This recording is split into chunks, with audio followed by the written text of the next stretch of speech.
అందరము కళ్ళు మూసుకున్నట్లయితే వాక్యం కోసం ప్రార్థన చేసుకున్నాము. స్తోత్రము స్తోత్రము స్తోత్రము స్తోత్రము తండ్రి, మహాగణుడా నీకు స్తోత్రము ప్రభువా. అయా ఇప్పటి వరకు పాటల ద్వారా నేను మహిమపరచడానికి నీవు ఇచ్చిన యోగ్యతను బట్టి నీకు స్తోత్రం చెల్లించుకుంటున్నాను ప్రభువా. అయా వాక్యంలోనికి అడుగుపెట్టుచుండగా ప్రభువా, ఈరోజు మా అనుదిన ఆహారాన్ని నేడు మాకు దయచేయమని అడుగుచున్నాము ప్రభువా. ఇదిగో నీ పాత్రగా వాడుకోనమని అడుగుచున్నాను ప్రభువా. నీ నోటి పురగా నన్ను ఉంచమని అడుగుచున్నాను ప్రభువా. ఇదిగో నీ నోట నా మాటలు ఉంచి ఉన్నాను అంటున్నావు ప్రభువా. మనిషి కాదు కానీ ప్రభువా, పరిశుద్ధాత్మ ద్వారా తండ్రి నీవే మాట్లాడమని ప్రభువా. అయా ప్రతి ఒక్కరికి కూడా తండ్రి హృదయాల్లో తండ్రి దీన్ని దాచుకుని ఉంచుకునే వారుగా తండ్రి ఈ వాక్యాన్ని ఉంచమని విత్తమని ప్రభువా యేసు పరిశుద్ధ నామములో మిక్కిలి వినయంతో అడిగి వేడుకొని ప్రార్థించుకొనిచున్నాము తండ్రి. హల్లెలూయా. అందరికీ వందనాలు.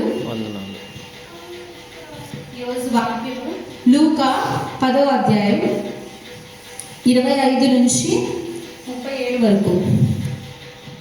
లూకా 10వ అధ్యాయం 25 నుంచి 37 వరకు.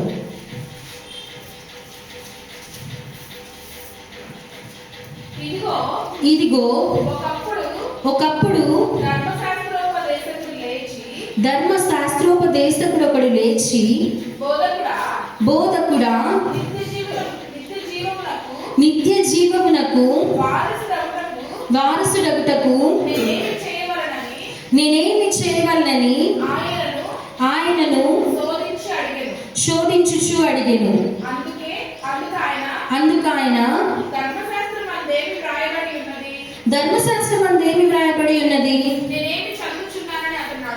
నీవేమి చదువుచున్నావని అతన్ని అడగగా అతడు నీ దేవుడైన ప్రభువును నీ పూర్ణ హృదయంతోను నీ పూర్ణ మనస్సుతోను నీ పూర్ణ శక్తితోను నీ పూర్ణ వివేకముతోను ప్రేమింపవలననియు నిన్ను వలె నీ పొరుగు వానిని ప్రేమింపవలననియు వ్రాయబడి ఉన్నదని చెప్పాను.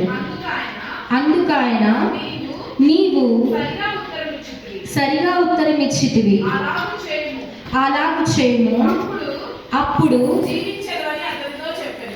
జీవించదవని అతనితో చెప్పాను. చాలు. ఇక్కడ ఒక ధర్మశాస్త్రోపదేశకుని మనం చూస్తున్నాం. ఆయనంట దేవుణ్ణి శోధిస్తామన్నట్టుగా అడిగాడంట. అప్పుడున్న వాళ్ళందరూ పరిసయ్యులు, ఇదిగో ఇలా ధర్మశాస్త్రోపదేశకులు, టీచర్స్ ఆఫ్ లా అంటారు. పరిసయ్యులు వీళ్ళందరూ కూడా బోధకులు. దేవుణ్ణి శోధిద్దామనే ఉద్దేశంతో అక్కడ మెన్షన్ చేయబడింది, ఆయన్ను శోధించుచు అడిగాను. ఏమని అడిగారంట? నేను నిత్య జీవానికి వారసుడుగా అంటే నేను ఏమి చేయాలి అని అడిగాడంట. ఆయన కూడా తెలివైన అడిగారు. ధర్మశాస్త్రం ఏం చెప్తుంది, నువ్వు అది చేయాలంట. రివర్స్ దేవుడు కూడా క్వశ్చన్ వేశాడు, ధర్మశాస్త్రం నీకేం చెప్తుంది, నువ్వు అది చేయగా అన్నాడు. అంటే ఏమో చెప్తుందని అడిగినప్పుడు ఆయన ఏం చెప్తున్నాడు? ధర్మశాస్త్రోపదేశకుడు నీ పూర్ణ హృదయంతో, నీ పూర్ణ మనస్సుతో, నీ పూర్ణ శక్తితో, నీ పూర్ణ ఆత్మతో నీ దేవుడైన యెహోవాను సేవించమని చెప్తుంది. నిన్ను వాడి నీ పొరుగు వాడిని కూడా ప్రేమింపవాలని ఉంది అక్కడ. ఇది చెప్తుంది కాబట్టి దేవుడు ఏం చెప్తున్నాడు, పరిచయం చాలు, నువ్వు జీవించదవు అని చెప్పాడంట. అయితే ఇక్కడ మనం కింద కన్నా చూసినట్లయితే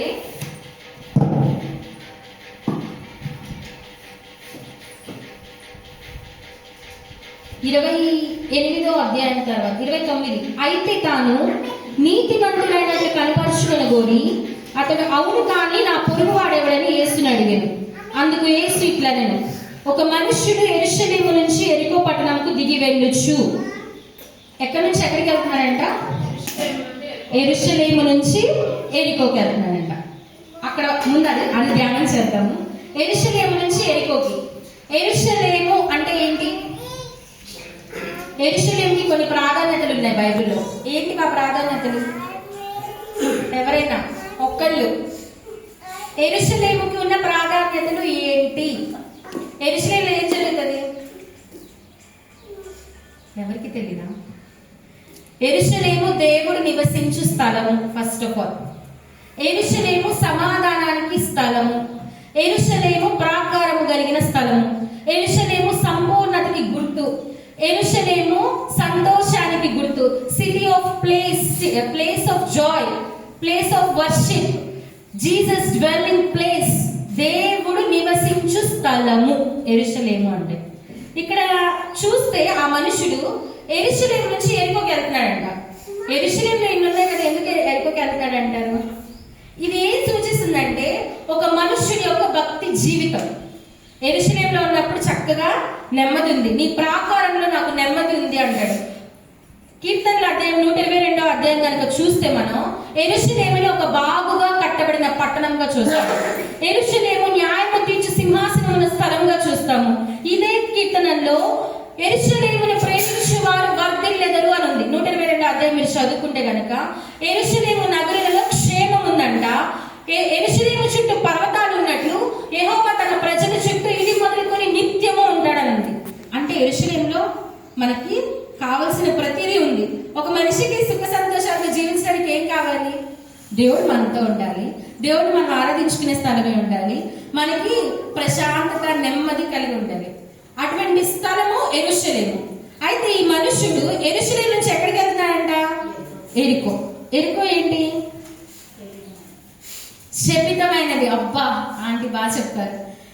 ఎరికో శపితమైనది రాయబడింది బైబిల్లో. ఎక్కడ రాయబడింది? ఎరికో అంటే ఏంటి అంటే, అసలు ఎరికో మీనింగ్ ఏంటంటే అది ఒక కనాన్ వర్డ్. దాని మీనింగ్ ఏంటంటే ఫ్రాగ్రెన్స్, సువాసన అంట. సువాసన వస్తే మనం ఏమైపోతాం? అందరం ఆకర్షించబడతాం కదా. ఈ లోకానికి మనం ఎలా అయితే ఆకర్షించబడతామో, పాపానికి మనం ఎలా అయితే ఆకర్షించబడతామో, ఎరికోకు కూడా ఎరికో మీనింగే సువాసన అంట. ఆకర్షించుకోదగిన ఒక పట్టణం అంట ఎరికో. అయితే ఈ ఎరికో పట్టణాన్ని దేవుడు శపితమైన పట్టణంగా మార్చాడు. ఎందుకు అంటే ఈ ఎరికో అనేది ఏంటంటే ఇశ్రాయేలు ప్రజలు బయలుదేరి వెళ్తున్నారంట. ఎక్కడికి? కనాను దేశంకి వెళ్తున్నప్పుడు యెహోషువ ద్వారా వాళ్ళు నడిపించబడుతున్నప్పుడు ఏది అడ్డుగా వచ్చింది? యెహోషువ 6:1-27 మనం చూసినట్లయితే ఆ కాలంలో చదవద్దులేండి. అక్కడ చూసినట్లయితే ఏమవుతుందంటే వారికి వెళ్తున్నప్పుడు ఎరికో గోడలు అడ్డొచ్చాయంట. ఎరికో గోడల ప్రత్యేకత ఏంటో తెలుసా? అవి ఒక 40 అడుగులు అంట ఎత్తు. నేనుంటే 5 అడుగులు, నా మీద ఇంకో 8 అడుగులు, 8 సార్లు నేను ఒక 8 సార్లు హైట్ ఉంటే ఎలా ఉంటాను అంత ఎత్తు అంట. ఫస్ట్ ఒక 12 అడుగులు గోడ ఉంటదంట. ఆ 12 అడుగుల గోడ మీద ఇంకొక 28 అడుగుల గోడ రిటైనింగ్ వాల్ లాగా కట్టబడి ఉంటది. ఆ కట్టబడిన గోడ కూడా 2 మీటర్ల మందం అంట. 2 మీటర్ల మందం అంటే ఎంత? ఒక 200 సెంటీమీటర్స్ అంతేనా? అంత మందం గోడంట, అంత ఎత్తు గోడంట. ఈ ఎరికో గోడలు ఏంటి అంటే అడ్డు గోడలు. నీ జీవితంలో, నా జీవితంలో మనకి అడ్డంగా ఉన్న గోడలు ఎరికో గోడలు. అంటే ఎరికో ప్రాంతం అంటేనే మనల్ని ఆకర్షించే ప్రాంతం, ఎరికో అంటేనే పాపంతో నిండిన ప్రాంతం, ఎరికో అంటేనే లోకం అని అర్థం. ఈ ఎరికో గోడలు కూడా మనకి అడ్డుగా ఉండే గోడలు అంట. అయితే ఇక్కడ చూస్తే యెహోషువ టైంలో యెహోషువకి దేవుడు ఆజ్ఞాపిస్తాడు, మీరు ఆ గోడల చుట్టూ తిరిగినప్పుడు ఏమవుతుందంట? స్తుతి చెల్లించండి, కేకలు వేస్తూ అర్పించండి, ఎరికో గోడలు కూలిపోతాయి అన్నాడంట. కూలిపోయినా లేదా? కూలిపోయి. ఇదే ఎరికో గోడల గురించి ఇంకో చోట ఏమని రాయబడిందంటే 1 రాజులు 16:34. ఈ యెహోషువ అధ్యాయం 6:1-27 27వ అధ్యాయం వచనంలో దేవుడు చెప్తాడు కదా, ఏ మనుషుడైతే ఎరికో పట్టణాన్ని కట్టాలనుకుంటాడో వాడు శాపగ్రస్తుడు. అంటే ఎరికోకి వెళ్ళాలనుకున్న ప్రతి ఒక్కళ్ళు శాపగ్రస్తులే. భక్తి జీవితం నుంచి పక్కకు వచ్చి లోకంలోకి వెళ్ళాలనుకున్న ప్రతి ఒక్కడు శాపగ్రస్తుడే. అయితే ఈ శాపం ఎలా వచ్చిందో 1 రాజులు 16:34 చదువుకుందామండి. ఎవరైనా ఒకరు చదవండి. అతని దినములలో బేతేలీయుడైన హీయేలు ఎరికో పట్టణమును కట్టించెను. అతడు దాని పునాది వేయగా అబీరాము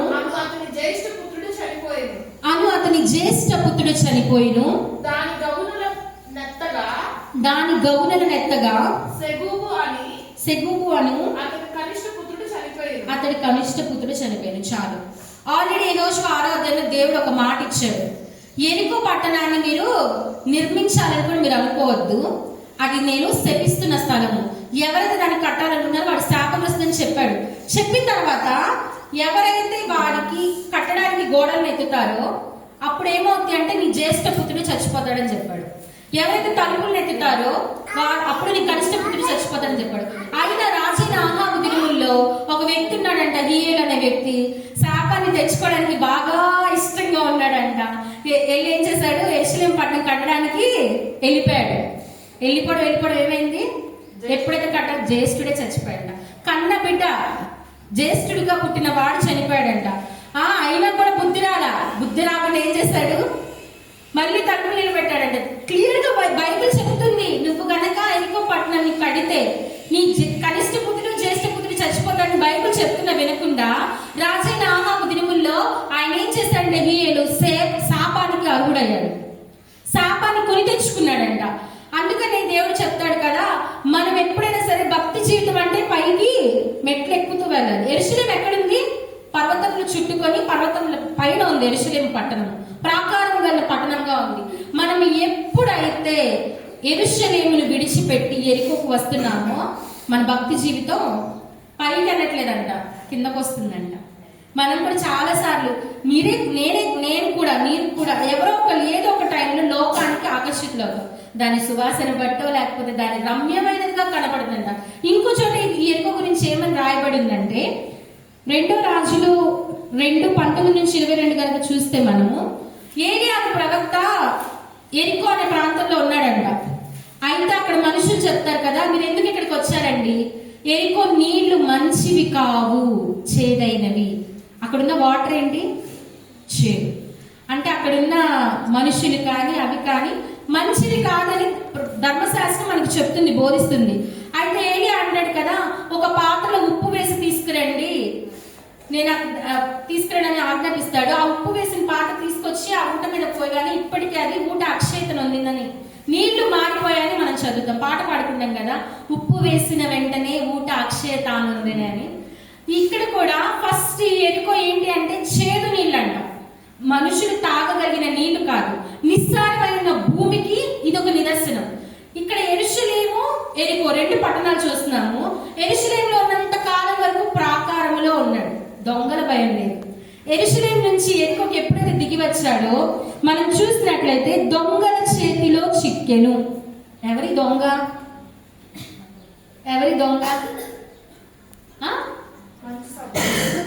దొంగ ఎవరు, మన దొంగ ఎవరు, సాతాను.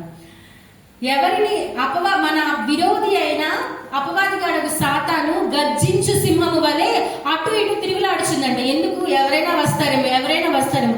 నువ్వు ఎప్పుడైతే నీ భక్తి జీవితంలో ఒక్క మెట్టు దిగినా కూడా నిన్ను అటాక్ చేయడానికి రెడీగా ఉన్నాడు ఇక్కడ. అందుకే ఈ మనుషుడు ఎప్పుడైతే యెరూషలేము నుంచి ఎరికోకి దిగి వచ్చాడో అటాక్ చేసేసింది, దొంగల చేతిలో చిక్కాడంట.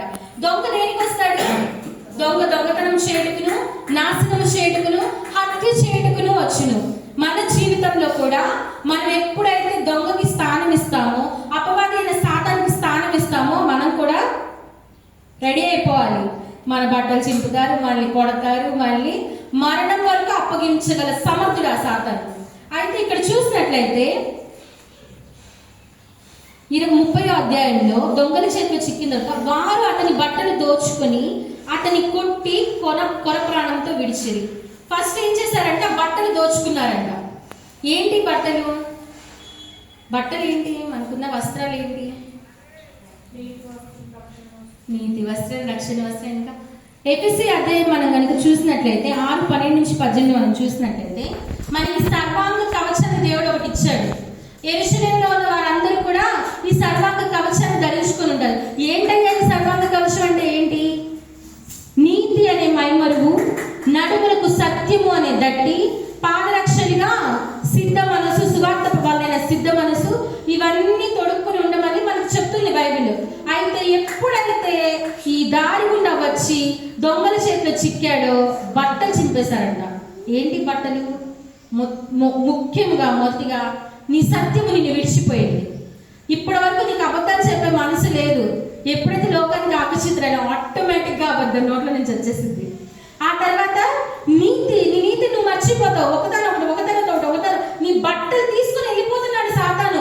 ఏంటా బట్టలు అంటే నీకున్న నీతి, నీకున్న రక్షణ అనే పై వస్త్రమును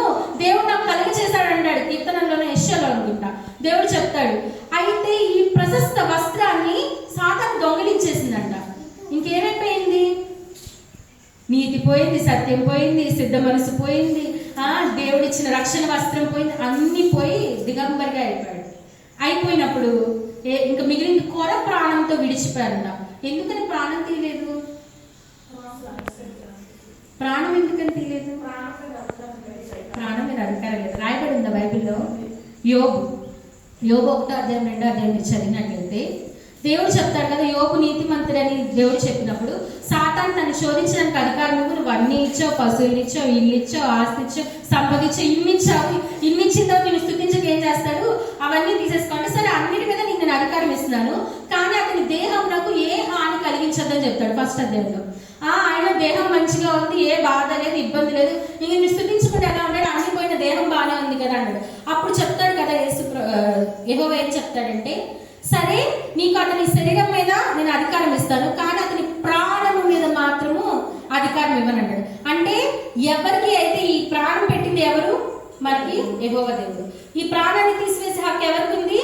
కేవలం దేవుడికే ఉంది. కాబట్టి దేవుడు చెప్తాడు కదా, ప్రాణం మీద మాత్రం సాతానికి హక్కు లేదు. మనకు కూడా మన జీవితంలో లోకానికి ఆకర్షితులు అందరూ అవుతారు. సులువుగా చిక్కులు పెట్టే పాపములు మనల్ని ఖచ్చితంగా తీసుకున్నప్పుడు మనం మెలుకోగలిగి ఉండాల్సింది ఏంటంటే, మన ప్రాణం మీద మాత్రం దానికి అధికారం లేదు. అనేక ఆర్థిక ఇబ్బందులు నువ్వు చిక్కుకొని పోతావు. నీ బిజినెస్ ని లాస్ రావచ్చు, లేకపోతే నీ ఇల్లు గడవడం నీకు కష్టంగా ఉండొచ్చు, కంప్లీట్ గా నువ్వు ఏమీ లేని స్థితికి దిగజారచ్చు. అక్కడ వరకు తీసుకెళ్ళి కానీ నీ ప్రాణం మీద మాత్రం దానికి అధికారం లేదని నువ్వు నమ్మాలి. ఎంతగా నేను ఇబ్బంది పెట్టినా, ఎంతగా గాయపరిచినా కూడా నీ ప్రాణం మీద దానికి అధికారం లేదు. అయితే ఇక్కడ చూస్తే ఫస్ట్ కొర ప్రాణంతో విడిచిపోయినప్పుడు ఏమవుద్దంటే, ఫస్ట్ ఆ దాంట్లో ఎవరు వచ్చారంట? యాజకుడు వచ్చారంట. యాజకుడు అంటే ఎవరు? యాజక ధర్మం నిర్వర్తించేవారు. ఇక్కడ ఉండి ధర్మశాస్త్రాన్ని ఉపదేశించేవారు, దేవునితో మాట్లాడేవారు. ఏదున్నా కూడా దేవునితో సావాసం కలిగిన వ్యక్తులు యాజకులు అంటే. పాస్టర్లు, ఇంకా చెప్పాలంటే దైవజనులు. ఇలాంటి ఆయన వచ్చాడంట. వచ్చి చూసి చూడనట్టు పక్కకి వెళ్ళిపోయాడంట. ఆ దారినే వచ్చాడు, వెళ్తూ చూశాడు, కానీ ఆయన ఏం చేయకుండా పక్కకి వెళ్ళిపోయాడంట. ఆ తర్వాత ఇదే దారిలో ఇంకొకరు వచ్చారంట. ఎవరైనా? లేవీయుడు. ఈయన కూడా సేవకుడే, ఈ దైవజనుడి కింద చేసే సేవకుడే. ఈయన కూడా ఏమి చేయలేదంట, పక్కకి వెళ్ళిపోయాడు. తొంగి చూసి, మేము చిన్నప్పుడు ఒక పాట పాడాం, యాజకుడా దారిన వచ్చి చూసిపోయాడు, చూసి చూడనట్టు పక్కకి తొలగిపోయాడు. లేవీయుడు వచ్చాడు, అలానే వెళ్ళిపోయాడు. కానీ మంచి సమరయుడు వచ్చాడంట. కానీ ఆ సమరయుడు ఏం చేశాడు? దగ్గరికి చూచి జాలిపడి దగ్గరికి పోయి నూనె ద్రాక్షారసము పోసి తన వాహనం మీద ఎక్కించి ఒక పూటకూళ్ళ వాని ఇంటికి తీసుకుని పోయి అతన్ని పరామర్శించాడు. ఏం చేశాడంటే ఆయన చూచి జాలి పడ్డాడంట. జాలి పడ్డంతో అయ్యో పాపం అనుకొని వెళ్ళిపోకుండా ఇక్కడ మనం చూసినట్లయితే అతని దగ్గరికి వెళ్ళాడంట, నూనె ద్రాక్షరసం పోసాడంట, అతని గాయాన్ని కట్టాడంట, వాహనం మీద ఎక్కించాడంట, పూటకూళ్ళ వానికి అతన్ని అప్పగించాడంట. మనం ఇక్కడ చూస్తే ఫస్ట్ ఇక్కడ ఈ నూనె ద్రాక్షరసము దేనికి సాదృశ్యం అంటే, అప్పటి రోజుల్లో నూనె అయినా ద్రాక్షరసమైనా ఒక ఎఫెక్టివ్ మెడిసిన్ అని, మన గాయాలు స్వస్థపరచడానికి బాగా యూజ్ చేసే మెడిసిన్ లాగా, మందులాగా యూజ్ చేస్తారంట నూనెని కానీ ద్రాక్షరసం కానీ. ఇప్పుడు కూడా మనం ద్రాక్షరసం తీసుకుంటాము. దేనికి తీసుకుంటాం? మీలో ఎవరైనాను బలహీనులై ఉంటే కనుక దీన్ని తీసుకొని మీ ఎముకలకి స్వస్థత కలిగించుకోవడం చెప్తుంది. 1 కొరింథీ ప్రతిసారి చదువుకున్నాం కదా, బల తీసుకునేటప్పుడు మనం చెప్తాం కదా, ఎవరైనా బలహీనులుగా ఉంటే కనుక మీరు బలం పొందుకుంటారు, స్వస్థపరచబడతారు. అయితే ఈ నూనె ద్రాక్షరసము ఏంటి అంటే ఆయన రక్తానికి సాదృశ్యం.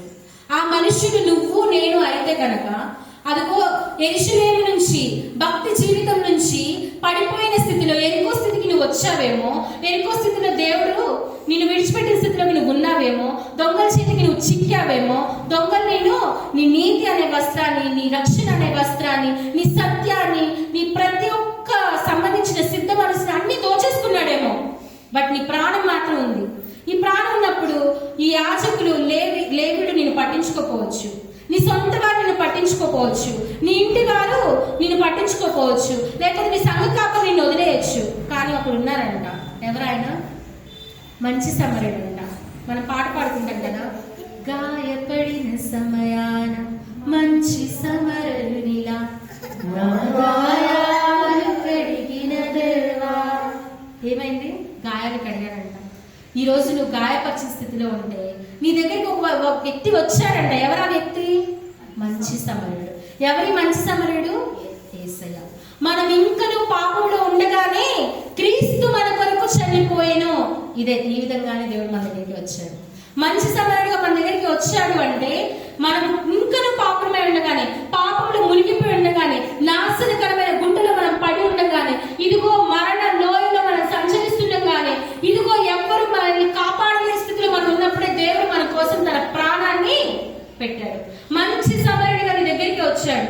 ఇక్కడ చూస్తే ఆ గాయాన్ని కట్టి ఒక పూటకూళ్ళ వాడికి ఆయన అప్పగించినట్టుంది. ఈ పూటకూళ్ళ వాడిని ఎవరు? అవి హోటల్స్. ఇప్పటి రోజుల్లో హోటల్స్ అని లేకపోతే రెస్టారెంట్స్ అని అంటాం కదా. అప్పటి రోజుల్లో ఇవి ఉండేవి, ఇన్స్ అంటారు. అలా ఒక ఆయనకి అప్పగించాడంట. ఈరోజు ఆయన నిన్ను అప్పగించింది సంఘానికి అప్పగించాడు. హల్లెలూయా. నువ్వు ఎక్కడ అప్పగించబడ్డావు?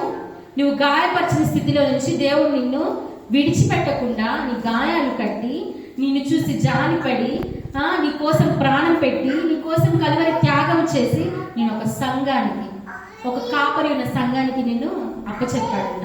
ఇక్కడ చూస్తే కనుక మనం తర్వాత 2 దేనారములు తీసి ఆ పూటకూళ్ళ వానికి ఇచ్చి, ఇతన్ని పరామర్శించుము, నీవు ఇంకేమైనా నువ్వు ఖర్చు చేసిన ఎడలా మరలా వచ్చినప్పుడు అది నీకు తీర్చేదనని అతనితో చెప్పిపోయాను. మనం చూస్తే ఇది మంచి సమరుని కథ మనందరికీ తెలిసినప్పుడు, మంచి సమరులాగా సహాయం చేసే మనసు ఉండాలి, అప్పుడే ప్రేమించినట్లు అని చెప్తారు అందరూ కదా. చాలా మంది, నా చిన్నప్పటి నుంచి నేను విన్న వాక్యం అయితే అది, యాజకుడిలాగా లేవీలాగా మనం ఉండకూడదు, మంచి సమరుడిలా ఉండాలి. ఆయన మంచి సమరుడు అని ఎందుకు అన్నారంటే ఆయన చేసిన పని మంచిది కాబట్టి ఆయన మంచి సమరుడు అన్నాడు. ఇది మాత్రం నాకు తెలుసు. అయితే ఈ వాక్యము యేసు తన గురించి తాను చెప్పుకుంటున్నాడు. వాక్యంలో ఉంటది కదా 1 పేతురు అధ్యాయంలో, చిన్నపిల్లలారా మీరు నాలుకతోనూ మాటతోను కాక సత్యముతోను క్రియతోను ప్రేమించుడి. ఏంటి సత్యముతో క్రియతో? క్రియ రూపంలో కనిపిస్తేనే అది ప్రేమ. క్రియ రూపంలో చూపించిన వాడు ఎవరండి ఈ బైబిల్లో? యేసుక్రీస్తు ప్రభు మాత్రమే. క్రియమూలముగా, క్రియపూర్వకంగా, ఇదిగో నీ తన స్నేహితుడి కొరకు ప్రాణం పెట్టబో వాడి కంటే అధికమైన ప్రేమ గలవాడు ఉన్నాడా అని అడుగుతాడు యోహాను అధ్యాయంలో. అడుగుతాడు కదా. ఇంకా ప్రాణం అర్పించే వాడి కన్నా ఇంకా గొప్పగా ప్రేమించే ప్రేమ ఏముంటది? నన్ను ప్రేమించే ప్రేమ ఏమని ఉందా? నీ కోసం ప్రాణం పెట్టి ఆయన వచ్చాడు. అయితే ఇదే వాక్యము, ఈ ఉపమానము ఇంకొక నిబంధనకి సూచన. ఏంటి అంటే ఆయన 2వ రాకడ. ఆయన ఏమన్నాడు? నేను మరలా వచ్చినప్పుడు అన్నాడు. అంటే మరలా నేను మీతో వస్తాను. యోహాను అధ్యాయం 14వ అధ్యాయంలో మనం చదువుతాము 2-3 వరకు. ఎవరైనా చదవండి యోహాను 14, 2-3.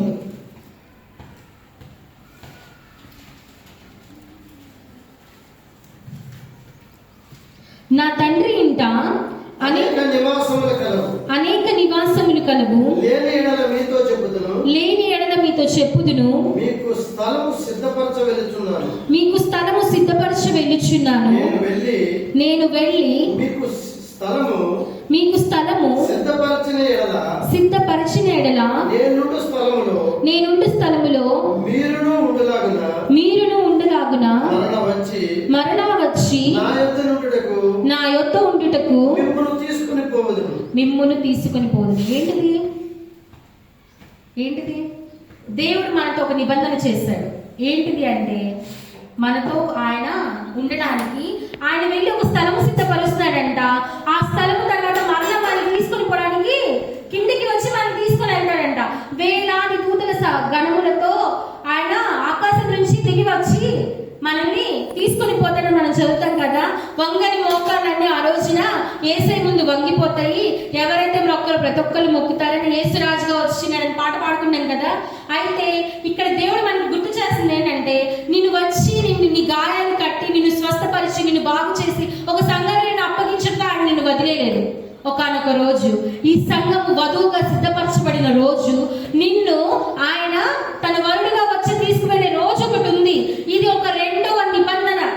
ఫస్ట్ నిబంధన మన పితరులతో ఆయన చేసి ఉన్నాడు. ఎప్పుడు? అబ్రహాం కాలంలో అబ్రహాం చేశాడు. ఏమని?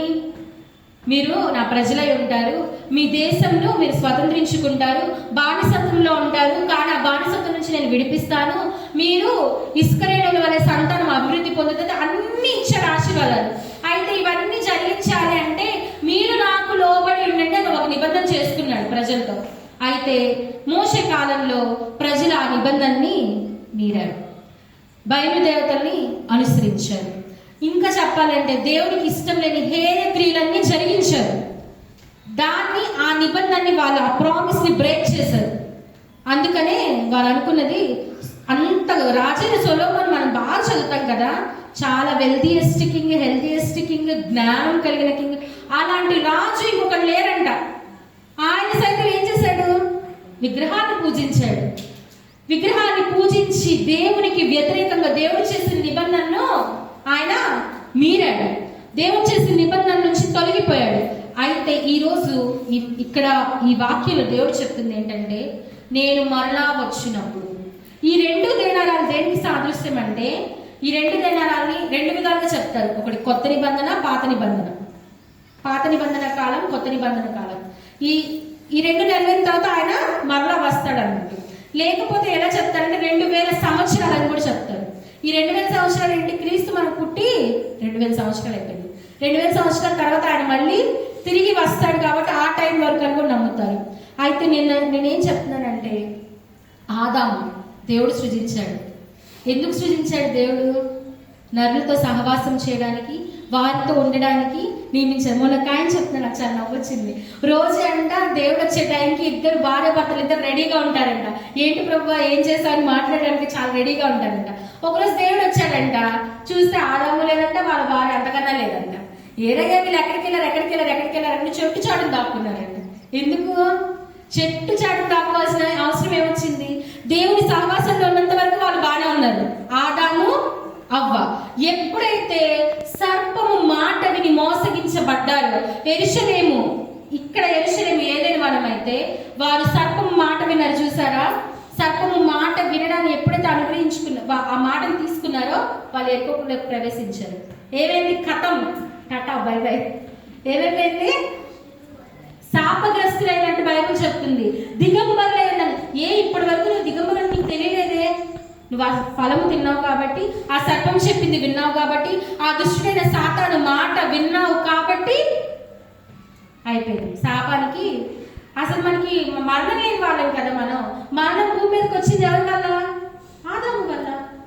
ఆదామే కనుక ఆ రోజే కనుక దేవుని సహవాసంలో దేవునితో మిళితమై దేవునిలోనే ఉన్నట్లయితే ఈరోజు ఇలా ఉండదంటారా? ఈరోజు కథ వేరే ఉండేదంటారా? ఈరోజు మనము ఆదామనే కాదు, మనం ఎప్పుడైనా సరే దేవుని సహవాసంలో నుంచి కనుక బయటకు వస్తే దాని ఫలాలు మనం రుచి చూడలేము, దాని రక్షణలో మనం ఉండలేము. యెరూషలేము ఒక ప్రాకారము కలిగిన పట్టణం, నెమ్మది కలిగిన స్థలం. నువ్వు దేవుల్లో ఉన్నంత కాలం నువ్వు ప్రశాంతంగానే ఉంటావు. ఏ బాధ నిన్ను చుట్టుముట్టినా, మరణాంధకార లోయల్లో, గాఢాంధకార లోయలో సంచరించి నేను ఏ అపాయాలకు భయపడను, ఏ తెగులు నీ గుడారమును సమీపించదు. ఈవెన్ నాశనకరమైన గుంటలు నేను పడినా కూడా నన్ను పైకి లేవనెత్తువాడు ఆయనే కదా. అయితే యెరూషలేములో ఉన్నంత కాలం ఇలానే ఉంటుంది స్థితి. ఒక్కసారి అబ్బా ఎలా ఉంది ఒక్కడు వాళ్ళ వేసావా? మరే లేదు. జారి ఎక్కడ పడతావు? ఎరికో ఏంటి? పైకి చాలా రమ్యమైనదిగా కనిపించింది అంట. 2 రాజులు ఇది ఎరికో రమ్యమైన ప్రాంతము, కానీ నీళ్లు చేదైనవి. అక్కడ చేదైన అనుభవాలు నువ్వు చూస్తావు, చేదైన మనుష్యుని నువ్వు చూస్తావు. నువ్వు నీ గాయపడిన స్థితి నుంచి నీకు నీ సొంత వారు కూడా నీకు సహాయం చేయలేని స్థితిని నువ్వు చూస్తావు.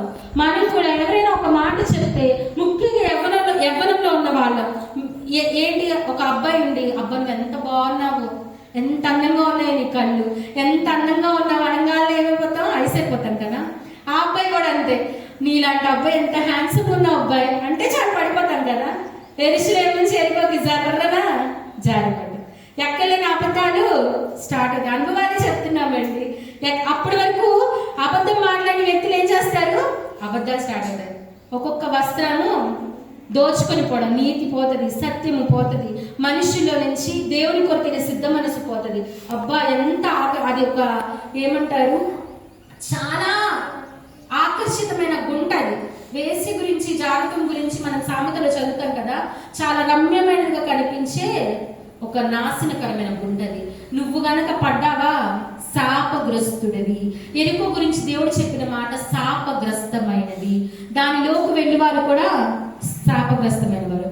అయితే ఆ దారి యెరూషలేము నుంచి ఎరుకోకి ఏదైతే దారి ఉందో ఆ దారి చాలా భయంకరమైనదంట. దొంగలు దోపిడీలకి అది మారు పేరంట ఆ దారి. ఆ దారి నీకు అది తెలిసినప్పుడు నువ్వు ఎందుకు జాగ్రత్త? దేవుడు అడుగుతున్నాడు. నీకు తెలుసు కదా ఆ దారిలో ఏమవుద్దో. ఇవన్నీ తెలిసి రెండోసారి బాహటంగా ఆయన సిలువ వేస్తావని తెలిసి నువ్వు ఎందుకు జాగ్రత్త? దేవుడి గురించి రుచి చూసి ఎరిగి ఆయన కార్యాలు తెలుసుకొని రాబో కాలంలో జరగబోయే సంగతులు తెలుసుకొని అయినను నువ్వు రెండోసారి కనుక పడిపోతే దాని అర్థం ఏంటి? బాహాటంగా ఆయన సిలువ వేస్తున్నావని అర్థం కదా. మరి తెలిసి నువ్వు ఎందుకు దాన్ని జారాలనుకుంటున్నావు? ఒకవేళ జారాలి అనుకున్నప్పుడు అది దోపిడీకి నిలయమైన మార్గము అనే ఆలోచన నీకుందా? దావీదుని చూసాము. బెత్షెబ ఏం చేశాడు? చాలా అందంగా కనిపించిందంట. పరాయివాడి భార్య, నీకు సంబంధించింది కాదు, కానీ చాలా అందంగా కనిపించిందంట. రాజుని మర్చిపోయాడు, పిల్లలున్నారని మర్చిపోయాడు, తనున్న స్థితిని మర్చిపోయాడు. ఎక్కడికి దిగజారిపోయాడంటే తన భర్తను సైతం చంపించే స్థితికి దావీదు దిగజారిపోయాడు. దేవుని ఆరాధించిన వాడు, దేవునితో సహవాసం చేసిన వాడు, హృదయానుసారుడు అని ఉంది దావీదు గురించి. ఇంత చేసిన వ్యక్తి దేవునిలో ఉన్నప్పుడు ఇలా ఉంటే ఒక్కసారిగా పాపంలోనికి జారుకున్నప్పుడు తన స్థితి ఏమైపోయింది? పొరుగువాని భార్యను ఆశించాడంట. పొరుగువాని భార్యను ఆశించడమే కాదు, అతని భర్తను. ఎంత అన్యాయం అండి కదా. అన్యాయంగా చంపేశాడు. పాపం మన తోటి ఏ పనులు చేపిస్తుందో మనం చెప్పలేము కదా. అందుకనే మనము కూడా ఒకవేళ యెరూషలేము పట్టణంలో మీరు ఉన్నట్లయితే ఇప్పుడు మీరు అందులోనే ఉంది. అందులో నీకు క్షేమం ఉంది, అందులో నీకు లాభం ఉంది, అందులో నీకు నెమ్మది ఉంది, అందులో నీకు సమాధానం ఉంది, అందులో నీకు రక్షణగా ఉండగలవు. ఏ దొంగలు కూడా నీ దగ్గరికి వచ్చి నిన్ను దోచుకోలేరు. హల్లెలూయా. ఎప్పుడైతే నువ్వు ఈ ఆకర్షణ అనే లోకానికి నువ్వు ఆకర్షించబడతావో నీ నుంచి ఏమవుతుందో నీకు కూడా తెలియదు. దిగంబరివై ఉన్నావని నువ్వు తెలుసుకోవడానికి చాలా సమయం పడుతుంది. ఆదాము గ్రహించలేకపోయాడు దిగంబరి అన్నాడని. ఎప్పుడైతే దేవుడు పిలిచాడో అప్పుడు తను దిగంబరిగా ఉన్నాడని గ్రహించాడంట. ఆకులు చుట్టుకొని దేవుడి ముందుకు వస్తాడంట. ఆకులు ఎంతకాలం ఉన్నాయండి? ఎండిపోతాయిగా. ఎండిపోయిన తర్వాత కూడా దిగంబరైగా. దేవుని దృష్టికి నువ్వు నేను అలా దిగంబరులము కాకూడదు. తప్పిపోయిన కుమారుడిని చూస్తాము. ఆస్తిని ఆశించి, బయట ఏదో ఉందని ఆశించి తన స్నేహితులతో వెళ్ళి మొత్తం కొలగొట్టుకొని ఎక్కడికి వెళ్ళాడు? పందులతో సహవాసానికి వెళ్ళాడు. పనికి మారిన స్నేహాలు మన ఎక్కడికి దారితీస్తాయంటే పందుల దగ్గరికి దారితీస్తాయి. అంటే పంది చెడ్డదని కాదు, కానీ మన స్థితిని అంత హీనంగా చేస్తుంది, మన స్థితిని అంత దిగజారుస్తుంది. అయితే అతనికి బుద్ధి వచ్చిందంట. బుద్ధి వచ్చినప్పుడు తిరిగి తండ్రి దగ్గరికి వచ్చాడంట. నేను నీకును పరలోకపు తండ్రికి వ్యతిరేకంగా నేను పాపం చేశానని నేను క్షమించని అడిగాడు. తండ్రి చాచిన చేతులతో నేను ఎదురు చూస్తున్నాను అని. ఆ తండ్రి ఆ వేదన, ఆ పాట మీకు తెలిసే ఉంటుంది, చాలాసార్లు పాడుకున్నాను. చాచిన చేతులతో ఎదురు చూచుచుండెను, వేచిన నీ తండ్రి మనసు నిద్ర ఎరుగక ఉండెను. నీకోసం నిద్ర లేకుండా దేవుడు ఎదురు చూస్తున్నాడంట. ఆ రోజు ఆ తండ్రి కూడా తన తప్పిపోయిన కుమారుడి కోసం అలానే ఎదురు చూశాడంట. అయితే ఆ తండ్రి తనకి బుద్ధి వచ్చి ఎప్పుడైతే నా తండ్రి ఇంట పనోడి సైతం చక్కగా రుచి అయిన ఆహారం తిన్నారు, నేనెందుకు శుచిలేని ఈ పొట్టు కోసం నేను ఆశపడాలని ఒక బుద్ధి ఆయనకు వచ్చింది. ఈ రోజు నీకు ఆ బుద్ధి వస్తుందా? పాపంలో పడిపోయి ఉన్నావు, నీకైనా బుద్ధి రావట్లేదు. మరేం పర్లేదు, మరేం అయ్యేది అవుతా ఉంటుంది వదిలేస్తున్నావా లేకపోతే బుద్ధి తెచ్చుకుంటున్నావా? బుద్ధి తెచ్చుకున్నట్లయితే తప్పిపోయిన కుమారుడు తిరిగి వచ్చినప్పుడు తండ్రి ఏమిచ్చాడంట? అతని వస్త్రము తీసివేసి ప్రశస్త వస్త్రము అతనికి ఇచ్చేను అని ఉంది. ఏంటి ప్రశస్త వస్త్రం అంటే? రక్షణ అనే వస్త్రము. నువ్వు కోల్పోయిన వస్త్రాన్ని దేవుడు తిరిగి నీకు ప్రశస్తమైన వస్త్రంగా తిరిగి ఇస్తాడు. కానీ ఎప్పుడు? నీకు బుద్ధి రావాలి. నీకు బుద్ధి వస్తే, నువ్వు లేస్తే, నన్ను కాపాడని అడిగితే, మంచి సమయంలో దగ్గర ఆల్రెడీ వచ్చాడు, బాగు చేశాడు. అయినా నువ్వు పడిపోయే స్థితిలో ఉంటే కనుక మరలా ఆయన వచ్చే టైంకి నీకు ఈ ప్రశస్తమైన వస్త్రము దొరకదు. జాగ్రత్త. ఈ ప్రశస్తమైన వస్త్రాన్ని నువ్వు అందుకోవాలి అంటే గనక నీ బుద్ధి మార్చుకోవాలి. ఇప్పుడు యాజకుడు ఉన్నాడు, లేవిడు వాళ్ళు ఎందుకు సహాయం చేయలేదు? వారు అప్పట్లో యూదులకి సమరయులకి పొంతులేదు. సమరయులు అంటేనే చాలా అంటరాని వారు అర్థం. యాజకుడు లేవీడు చేయలేని పని ఇక్కడ ఎవరు చేశారు? సమరయుడు చేశాడు. యాకోబు బావి కాడికి దేవుడు దాహమిమ్మని వెళ్తాడు. అక్కడ ఉన్నారు ఎవరు?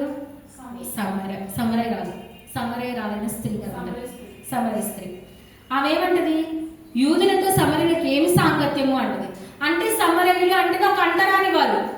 ఈయన ఇక్కడ చూసినట్లయితే యాజకుడు లేవీడు దేవుని క్రమం జరిగిస్తున్నారు, ధర్మశాస్త్రాన్ని జరిగిస్తున్నారు, ధర్మశాస్త్రాన్ని బోధిస్తున్నారు.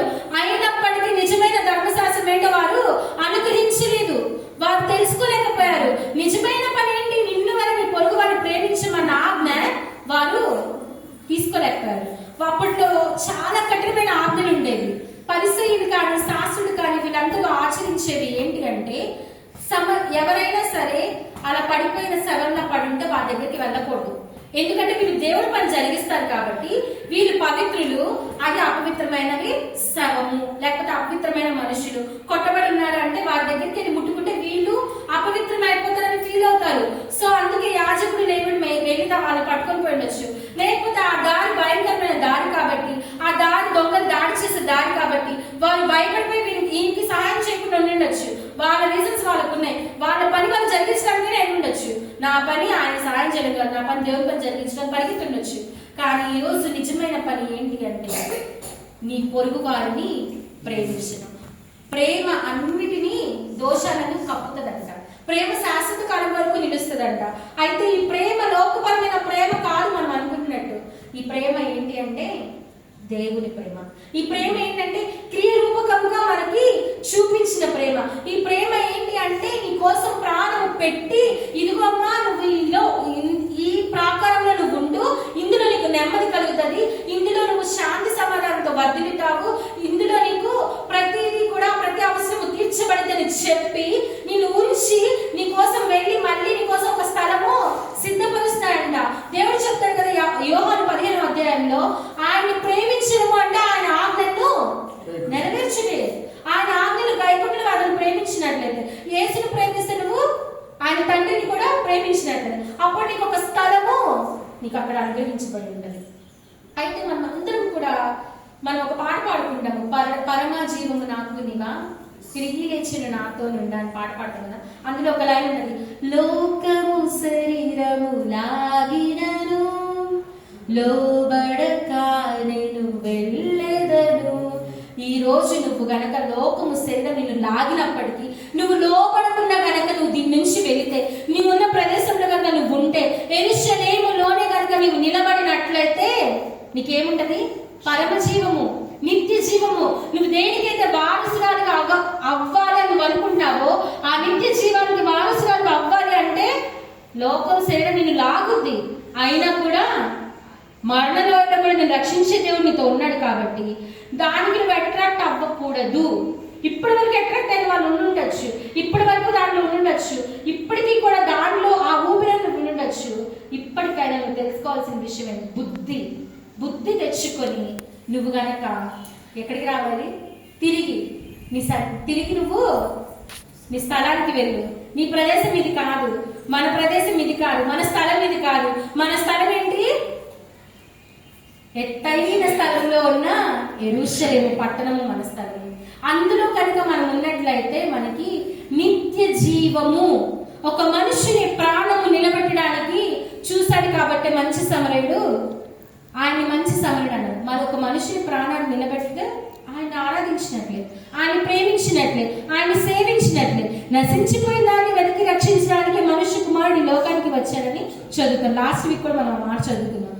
అయితే నశించిపోతున్న ప్రాణం, ఇంకొద్ది కొర ప్రాణంతో విడిచిపెట్టబడిన ప్రాణం అది. దానికి కూడా నువ్వు లక్ష్య చేయకుండా నీ పని మీద పరిగెత్తుతున్నావు అంటే నువ్వు దేవుని సేవిస్తున్నట్ట, దేవుని ఆరాధిస్తున్నట్ట. మన పక్కనే మనతో పాటు ఎంతో మంది పాపలు పడిన వాళ్ళని మనం చూస్తాము. అయితే ఒకనొక రోజు గాయపడిన మన కోసం, పాపులమైన మన కోసం యేసయ్య ఎలా అయితే దిగి వచ్చి తను తాను రిక్తునిగా చేసుకొని తన ప్రాణాన్ని సిలువలో అర్పించుకున్నాడో, ఒక మంచి సమరుడిగా మన కోసం ఆయన నిలబడ్డాడు, మన పక్షాన ఆయన నిలబడ్డాడు. ఈ రోజున నీవు నిలబడగలుగుతున్నావా? ఒకవేళ నువ్వే అదే స్థితిలో ఉన్నావు, నువ్వు మంచి యాజకుని పొజిషన్లో ఉన్నావు, దైవజన్ పొజిషన్లో ఉన్నావు, అలాంటి వారిని చూసావు, నీ స్థితి ఎలా ఉంది? సాయం చేసే స్థితిలో ఉన్నా?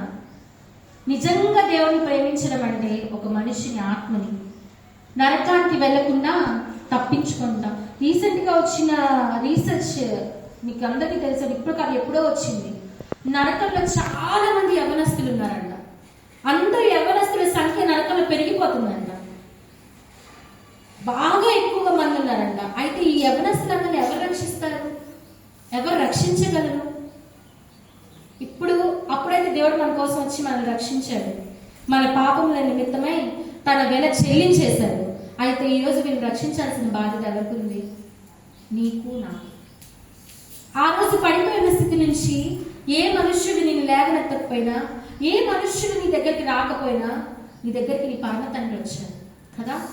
ఇలానే ఈ రోజున నిన్ను కనుక దేవుడు ఒక మంచి స్థితిలో నిలబెడితే, పడిపోయిన స్థితిలో కాకుండా యెరూషలేములో నువ్వు ఉండుంటే, ప్రాకారం కలిగిన పట్టణంలో కనుక నువ్వు ఉండుంటే, నెమ్మది కలిగిన స్థలంలో నువ్వు ఉండుంటే కనుక ఎంతమంది అయితే ఇలా గాయపరచబడి మనసు విరిగిపోయి ప్రపంచానికి విరుద్ధంగా అసలు మాకేది వద్దు, మాకు మనుషులు వద్దని దూరంగా నలిగిపోయి ఉన్నారో వారి దగ్గరికి నువ్వు వెళ్ళాల్సింది.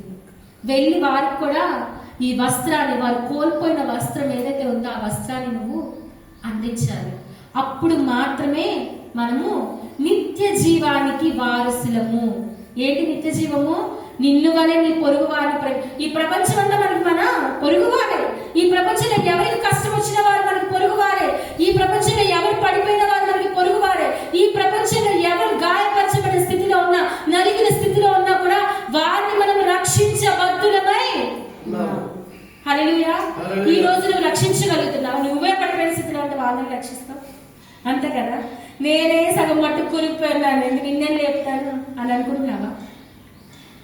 దేవుడు చెప్తున్నాడు కదా, మాటతో నాలుకతో కాదు, క్రియరూపంగా నువ్వు చేయాలి.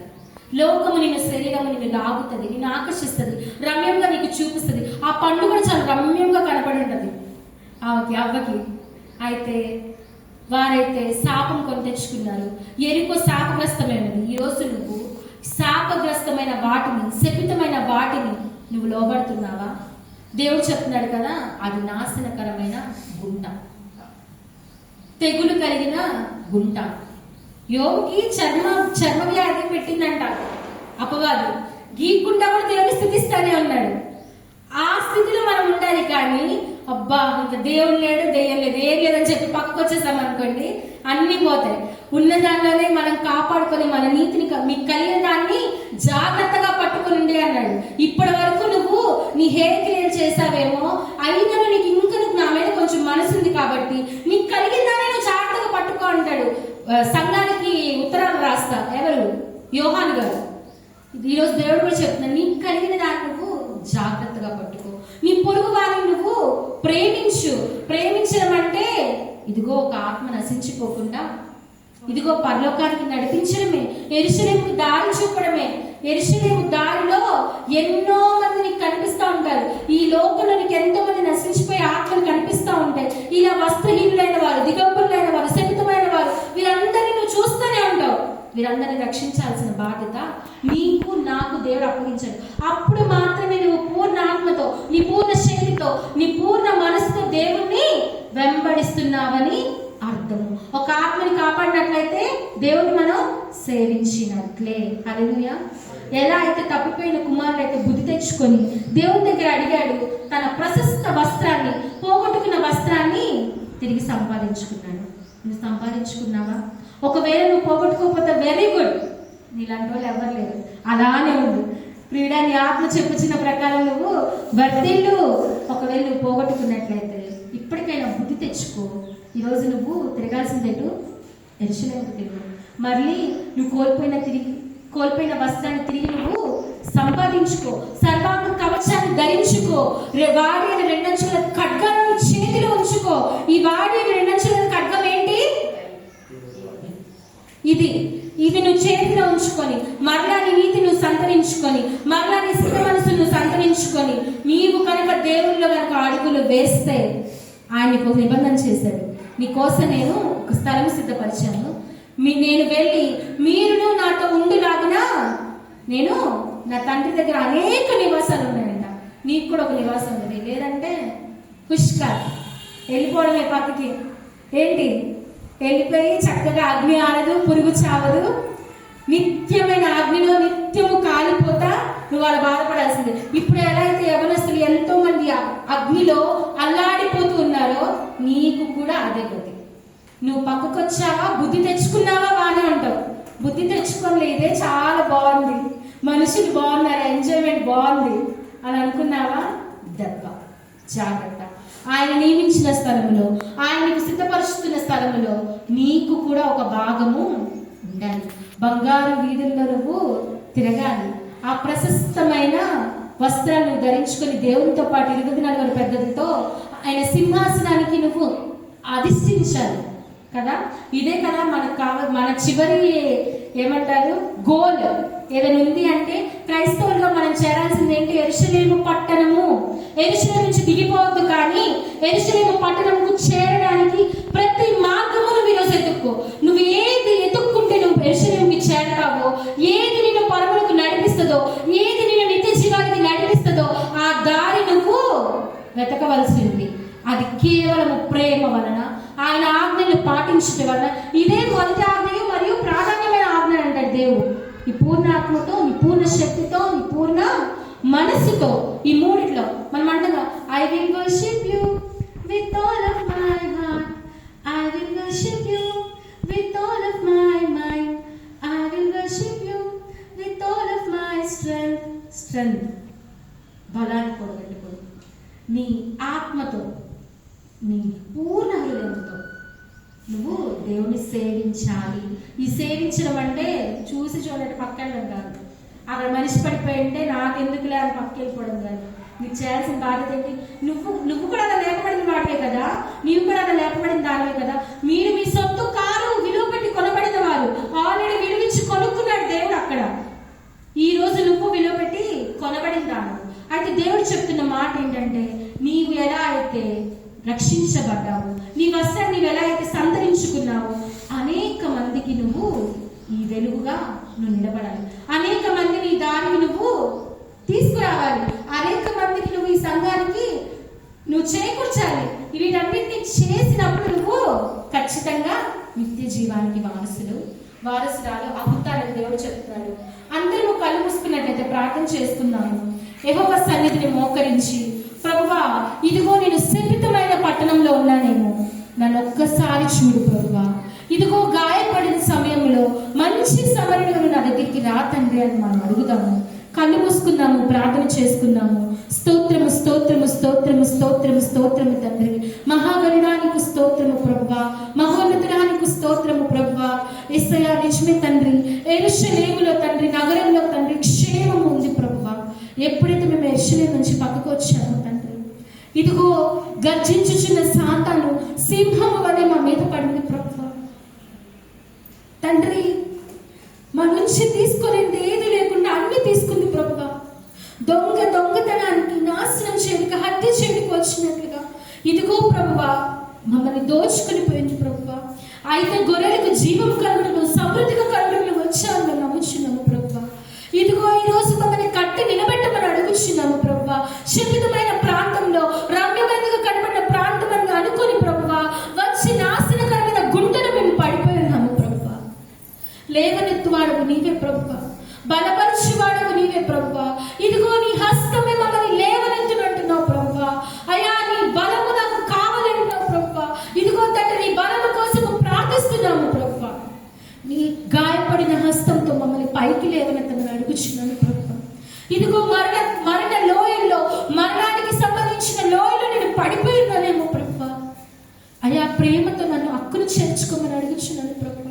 నీ జాలి చూపించమని అడుగుచున్నాను ప్రభువా.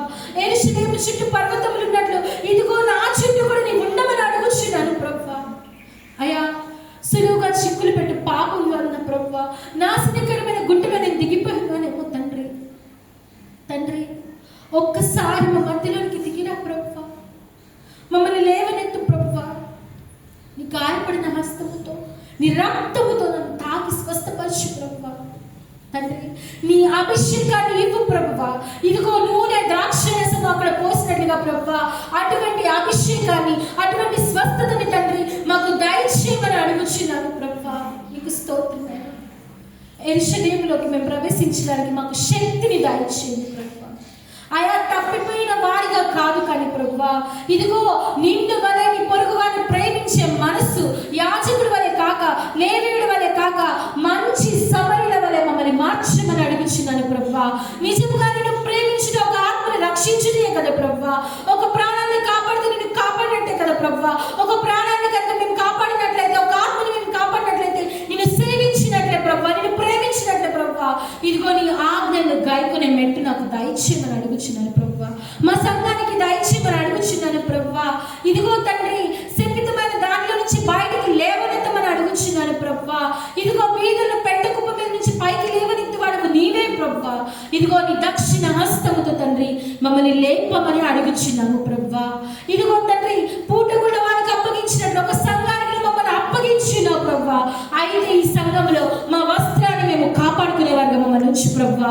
నీవిచ్చిన వస్త్రాన్ని పోగొట్టుకోకుండా ప్రభువా, ఇదిగో వాడి రెండంచుల ఖడ్గాన్ని చేత పట్టుకుని ప్రభువా, ఇదిగో మేము పోరాడినది అంధకార శక్తులతో కాదు కానీ, అధికారులతో కాదు కానీ, ఇదిగో లోకనాథులతో కాదు కానీ, ఆకాశ మండలంలో ఉన్న దురాత్మ సమూహాలతో అంటున్నావు ప్రభువా. అయితే వీటిని జయించడానికి తండ్రి మాకు కావలసిన సర్వాంగ కవచాన్ని ధరించుకోవడానికి తండ్రి మీరు సహాయం చేయమని అడుగుచున్నాను ప్రభువా.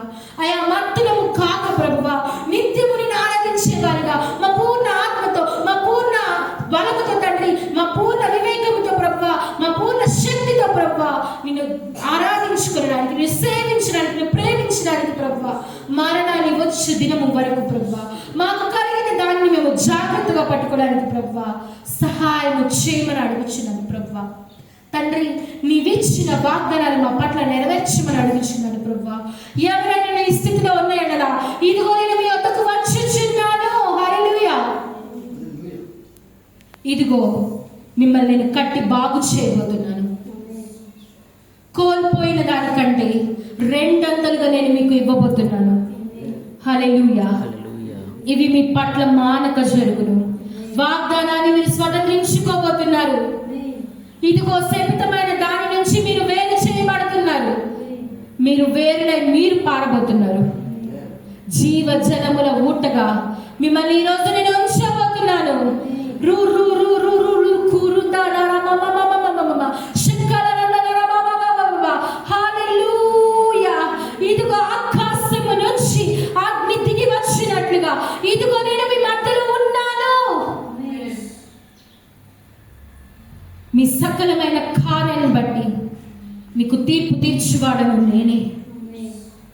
మీ బ్రతుకులు బాగు చేయవాడను నేనే. ఇదిగో మరణ లోయల్లో మీరు ప్రవేశించినప్పటికీ ఏ తెగులు నీ గుడారము సమీపించనేరదు. నా కంచె, నా ప్రాకారాలు ఇదిగో మీ ఎదుట ఉన్నవి. మానక మెడలు నేను కృప చూపబోతున్నాను. ఇదిగో సంగమా, ఆత్మ చెప్పుచున్న మాటలు చెవిగలవాడు వినుగాక.